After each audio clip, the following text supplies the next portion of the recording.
তেখেতসকলৰ বৰ প্ৰশংসনীয় মানে পদক্ষেপ লৈছে যে জুবিন গাৰ্গৰ শ্ৰদ্ধাঞ্জলি অনুষ্ঠানত তেখেতসকলে ৰক্তদান শিবিৰ অনুষ্ঠিত কৰিছে। ইতিমধ্যে গুৱাহাটী মেডিকেল কলেজৰ পৰা সম্পূৰ্ণ টীম আহি পাইছে, দুখনকৈ গাড়ী থিয় হৈ আছে। গতিকে ৰক্তদানটো আচলতে মহান দান। জুবিন গাৰ্গে গোটেই জীৱন লোকৰ কাৰণে কাম কৰি গ'ল। আজি মোক খুব ভাল লাগিছে, মানুহৰ সহযোগ বহুত, সকলোখিনি খুব নিয়াৰিকৈ হৈ আছে এতিয়ালৈকে। ৰুৰেল ইউথ ক্লাবৰ সৌজন্যত আৰু শ্বাহিদুল ৰহমান পুথিভঁৰালৰ সৌজন্যত উদ্যোগত এই ব্লাড ডনেশ্যন কেম্প তেখেতসকলে আয়োজন কৰিছে। বৰ প্ৰশংসনীয় পদক্ষেপ। মানে জুবিন গাৰ্গৰ জীৱনৰ যিটো মতাদৰ্শ, মানুহৰ কাৰণে কাম কৰা। জুবিন গাৰ্গ মানে শিল্পী পিছতহে, গান গোৱা মানুহজন পিছতহে আহে আমাৰ কাৰণে, ইমানেই মানৱ দৌৰি আছিলে। বৰ মহান কাম হৈছে। তেখেতসকলক সকলোলৈকে সেৱা জনাইছোঁ, আন্তৰিক শ্ৰদ্ধা জনাইছোঁ। তেখেতসকল সফল হওক আৰু অঞ্চলটোৰ উন্নতিৰ কামনা কৰিছোঁ। আমাৰ আজি rural youth club and Shahidur Rahman লাইব্ৰেৰীৰ উদ্যোগত আমাৰ সকলোৰে মৰমৰ শ্ৰদ্ধাৰ, অসমৰ সকলোৰে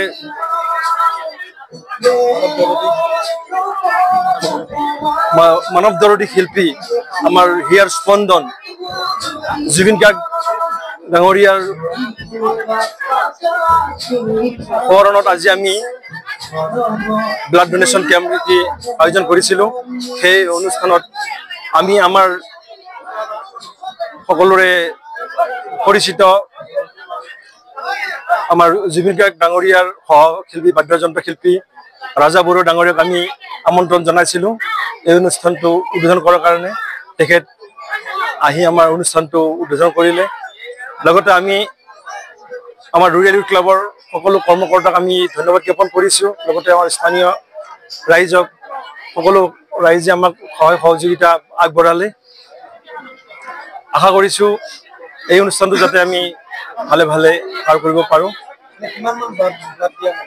আমাৰ এতিয়ালৈকে 50 মান হৈছে। হয়, rural youth club and Shahidur Rahman লাইব্ৰেৰীৰ তৰফৰ পৰা গুৱাহাটী চিকিৎসা মহাবিদ্যালয় চিকিৎসালয়ৰ ব্লাড বেংকৰ সহযোগত এটি ৰক্তদান শিবিৰৰ আয়োজন কৰিছিলোঁ। আৰু এই ক্ষেত্ৰত আমাক বিশেষভাৱে সহায় কৰিছিলে ৰক্তদান ভাণ্ডাৰ গুৱাহাটী মেডিকেল কলেজৰ দীপংকৰ ডাক্তৰ দীপংকৰ বৰুৱা ছাৰে। এই ক্ষেত্ৰত তেখেতে বহুখিনি আমাক উৎসাহ দিছিলে, বহুখিনি আইডিয়া আমাক দিছিলে, পৰামৰ্শ দিছিলে।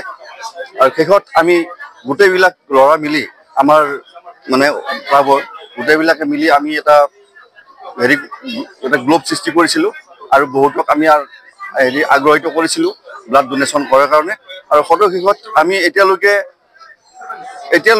70-80 জনমানৰ নাম পঞ্জীয়ন কৰিছোঁ ব্লাড ডোনেটৰ হিচাপে। ধন্যবাদ।